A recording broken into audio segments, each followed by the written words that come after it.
काळोखाने वेढलेलं गाव. अमावास्येची रात्र आहे. सर्वत्र गड अंधार. कुत्रे भुंकत आहेत. थंडगार वारा झाडांना हलवतोय. कॅमेरा गावातल्या रस्त्यावरून हळूहळू पुढे जातो. कथावाचक गंभीर स्वरात. अमावास्येची रात्र. चंद्रही आज लपून बसलाय. आणि गावात एक अजब शांतता पसरलीय. कॅमेरा एका जुन्या, अर्धवट पडलेल्या वाड्याकडे झूम करतो. झाडीतून एक विचित्र आवाज येतो. अचानक काळे पक्षी घरट्यातून उडतात. वायाचा झटका जोरात येतो. स्क्रीन काळी होते. एक वाक्य झळकते. अमावास्येच्या रात्री. काही दडपलेलं जागं होतं. काळोख दाटलेला. वायाचा आवाज वाढतो. कुत्र्यांचं भुंकण थांबतं. सगळं थिजल्यासारखं वाटतं. या वाड्याच्या दारातून आज रात्री कुणी तरी जाणार म्हणे. कॅमेरा वाड्याच्या प्राचीन दरवाजाकडे. दार चर्रकन आपोआप उघडतं.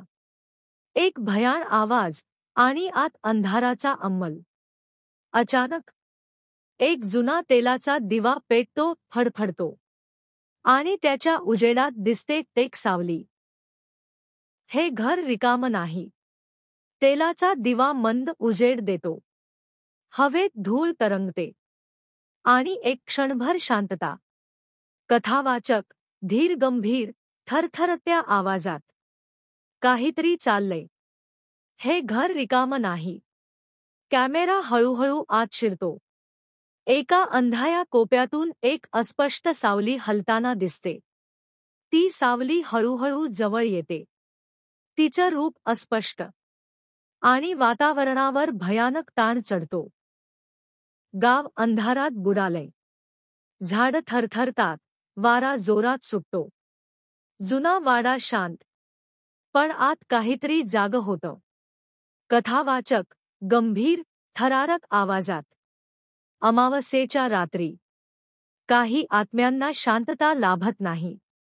ते परत येतात. जे त्यांचं होतं ते परत घ्यायला. अचानक एक जोरदार आवाज. दरवाजा आपोआप आपटतो. काच फुटते. कुजबूज ऐकू येते. स्क्रीन काळी होते. टेक्स्ट झळकतो.